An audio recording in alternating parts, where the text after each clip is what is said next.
안녕하세요. 하마성경 정은수입니다. 지난 시간에 이어서 인간은 어떤 존재인가, 인간관과 인생관에 대해서 성경은 어떤 말씀을 하고 있는지에 대해서 살펴보도록 하겠습니다. 성경은 인간을 대체 무엇이라고 정의하고 있습니까? 창세기 3장 19절 말씀에 보면요, 내가 흙으로 돌아갈 때까지 얼굴에 땀을 흘려야 먹을 것을 먹으리니 내가 그것에서 취함을 입었음이라. 너는 흙이니 흙으로 돌아갈 것이니라 하시니라. 범죄한 아담에게 하신 말씀입니다. 너가 흙으로 돌아갈 때까지 수고해야 먹을 것이다. 너는 흙이니 흙으로 돌아가라. 흙이라는 말이 여러 번 나옵니다. 우리말 성경에는요, 똑같이 흙으로 번역되어 있습니다. 그러나 히브리 원문을 보면요, 앞에 흙과 뒤에 흙은 완전히 다른 말로 기록되어 있습니다. 내가 흙으로 돌아갈 때까지 수고해야 될 것이다 할 때 말한 흙은 아다마입니다. 그 흙은 우리가 아는 땅에 있는 흙입니다. 그런데 그 뒷구절에 나오는 너는 흙이니 흙으로 돌아가라 할 때 흙은 아파르, 티끌, 먼지라는 말입니다. 너는 고작 티끌이다. 너는 고작 먼지니 먼지로 돌아가라는 말입니다. 그래서 창세기 2장 7절 찾아보면요, 하나님께서 흙으로 사람을 빚으셨다고 기록되어 있는데요, 그 흙이 히브리어로 아파르입니다.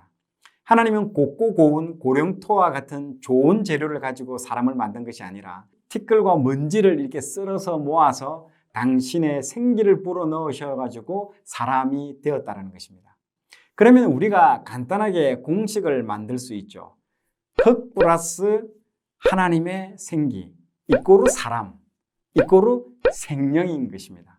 그렇죠. 창세기 2장 19절을 한번 보십시오. 여호와 하나님이 흙으로 각종 들짐승과 공중의 각종 새를 지으시고 하나님께서 동물과 조류도 뭘로 지으셨다고요? 흙으로 지으셨습니다. 그걸로 끝이에요. 그러면 짐승의 공식은 뭡니까? 짐승 이꼬르 흙. 아무리 흙으로 사람을 지었다 할지라도 우리가 하나님의 생기 속에서 영적인 삶을 살지 아니하면 우리는 뭐가 된다고요? 네, 짐승이라는 말입니다. 그게 하나님의 공식입니다. 그래서 동물과 인간의 진정한 차이점이 어디에 있는가요? 영적인 삶을 사는가 아닌가, 그게 차이점인 것입니다. 내가 영성을 추구하지 아니하면 나는 하나님께서 원하시는 사람일 수가 없습니다. 생명의 사람, 영성의 사람. 우리가 이런 말을 하는데요, 그 영성이라고 하는 것을 아주 쉬운 말로 풀이하면 영성이라고 하는 것은 지금 나와 함께하고 계시는 하나님에 대한 통찰력인 것입니다.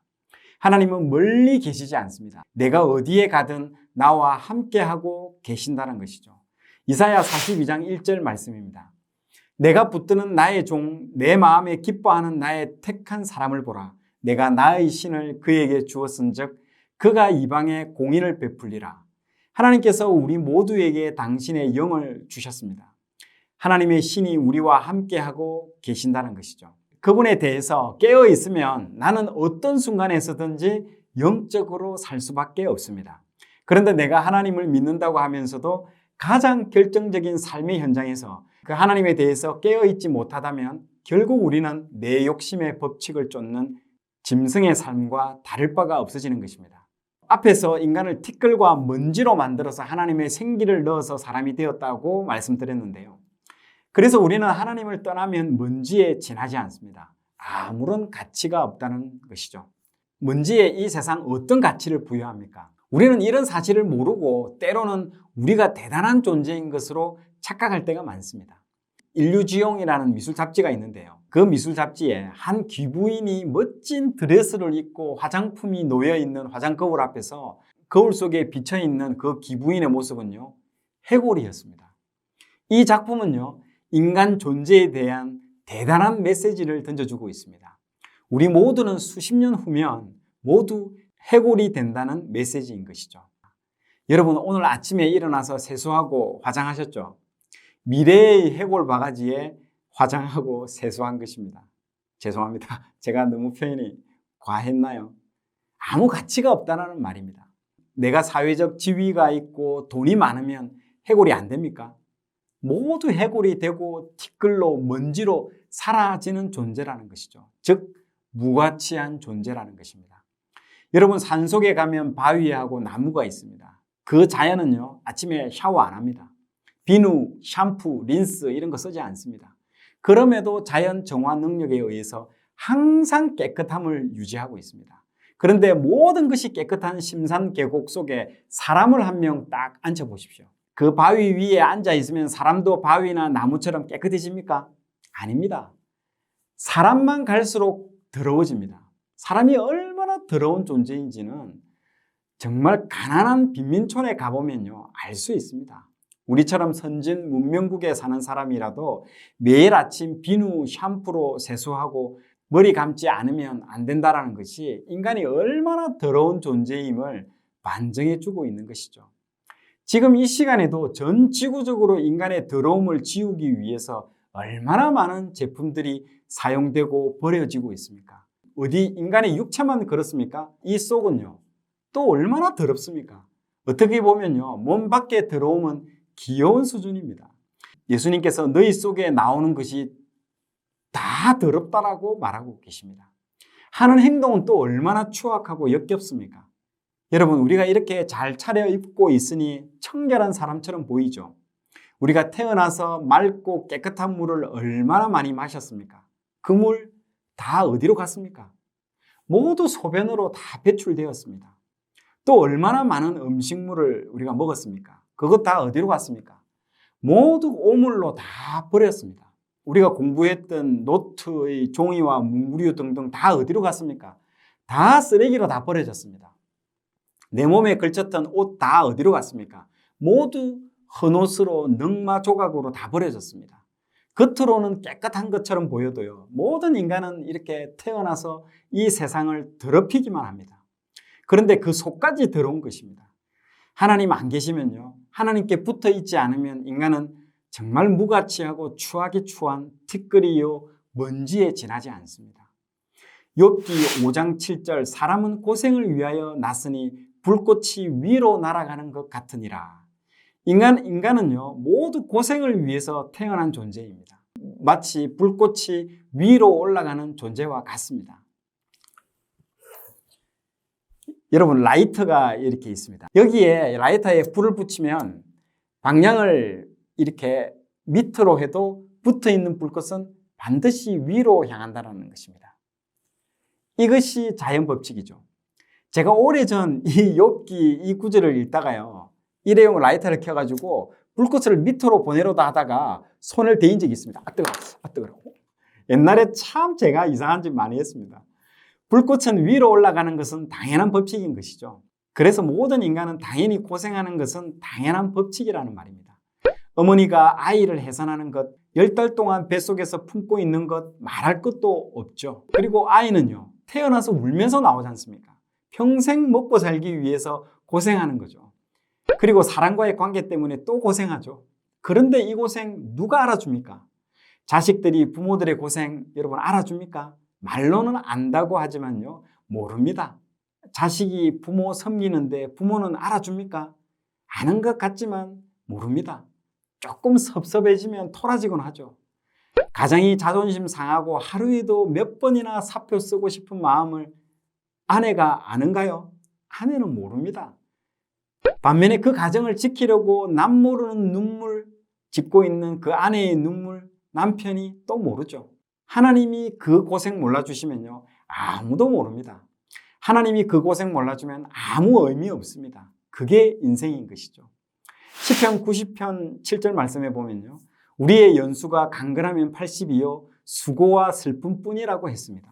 수고와 고생뿐인 이 인생이 길었으면 그래도 좋겠지만요, 인생의 출생은 죽음을 향한 급행열차입니다.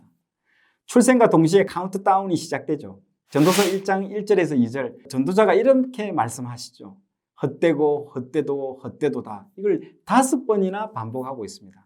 히브리 문학에서는요, 2번만 강조해도 강조형인데요, 이 저자가 얼마나 강조하고 싶으면 무려 5번이나 되풀이하겠습니까? 그런데 우리로 하여금 더 놀라게 하는 것은요, 이 허물을 토로한 사람이 평민이 아닌 솔로몬이었다는 것이죠. 솔로몬이 하루에 쓴 양식이요, 무려 빵 14,000개를 만들 수 있는 밀가루의 양이었다고 합니다. 소 30마리, 양 100마리를 잡았다고 하더라고요. 새와 사슴, 노루 셀 수 없이 많았고요. 금과 은은요 돌처럼 흔했다고 되어 있습니다. 그리고 처첩은 1000명이나 되었습니다. 이 정도 살았으면요 인생 정말 멋지다고 노래해야 되는 거 아닌가요? 자신이 많이 가진 사람일수록요 자기가 가진 것 많을수록 그런 분이 느끼는 허무의 골은요 더 깊어집니다. 내가 가진 것으로 다 할 수 있다고 생각했는데요 정작 중요한 자신의 늙음과 죽음을 해결할 수 없음을 누구보다도 뼈저리게 느끼게 된다고 하더라고요. 그래서 부자들이요 더 허무함과 탄식함을 더 깊이 느낀다고 합니다. 여러분 인생은 허무합니다. 이사야 2장 22절 말씀에 너희는 인생을 허비하지 마라. 인생의 호흡은 코끝에 달려있다. 지금 내가 사람인 것은요 호흡을 하기 때문인 것이죠. 그런데 제가 갑자기 이 순간 제 호흡이 끊어지면요 저를 사람이라고 안 합니다. 시체라고 부르죠. 그래서 이사야서에서 죽음이 내 코끝에 매달려 있다라고 말하고 있습니다. 우리는 생명을 목숨이라고 하는데요 성경은 코숨이라고 하고 있습니다. 호흡이 내 코끝에 있다라는 거죠. 코로 내쉬고 못 들이쉬면요 바로 죽음인 것입니다. 저희 어머님이 갑상선 암으로 돌아가셨는데요 제가 6개월 정도 임종 직전에 병간호를 했습니다. 돌아가시기 몇 달 전부터 병실에 이 공기가 부족하다고 말씀하시더라고요. 저는 괜찮은데 말하고 말을 했는데요 나중에 안 것인데요 콧숨이 막히면요 죽음이 코앞에 있다는 것을 알게 되죠. 콧숨이 막혀 공기가 희박한 것처럼 느끼게 되는 것이더라고요. 여러분 콧숨이 막히면요 나는 시체가 되는 것입니다. 이것만 보더라도 인간이 얼마나 연약한 존재인지를 알 수 있습니다. 예전에 아이들에게 이것을 알려주기 위해서 막 제가 코를 막고 이야기를 이렇게 알려줬죠. 얘들아, 이 인간의 존재가 이 코만 막고 있어버리면 바로 죽는다라고 내가 얘기를 했는데요. 그래서 코를 딱 막았어요. 근데 애들이 아빠 괜찮은데요? 막 입으로 숨 쉬면서 말을 하고 있더라고요. 자, 여러분 아무리 제 아내가 저를 사랑해도 제가 죽으면요 시체가 됩니다. 이 시체인 저를 우리 아내의 옆 침대에 안 재웁니다. 병원 영안실 냉동고에 가게 되는 것이죠. 이게 인생인 것입니다. 이게 사람의 존재인 것이죠. 예레미야 10장 23절 여호와여 내가 알거니와 사람의 길이 자신에게 있지 아니하니 걸음을 지도함이 걷는 자에게 있지 아니하나이다. 여러분 내 인생이 내 뜻대로 안 됩니다. 모든 사람들이 자기 길 자기가 걷는다 생각하지만요 내 뜻대로 안 된다고 성경이 말하고 있습니다. 자기 뜻대로 안 되지만 천년 만년 살기라도 하면 좋으련만 인생은 짧습니다. 여러분이 인생을 그동안 살아왔지만요 뜻한 대로 모두 이루어졌습니까? 자기가 계획한 것이 안 된 것이 더 많습니다. 이게 인생이라는 거죠. 이것이 인생인 것을 안다면요 이것 아는 사람은 그 사람은 영원하신 하나님께 자기를 맡겨드리지 않을 수가 없습니다. 그 하나님께서 내 앞에 허락해 주신 길을 걸어가지 않을 수가 없는 것이죠. 자, 하나님 앞에서 믿음의 삶을 살면서 지으신 목적대로 삶을 살아갈 때에 그것이 창조하신 그분의 뜻에 합당한 삶을 살아가는 것입니다.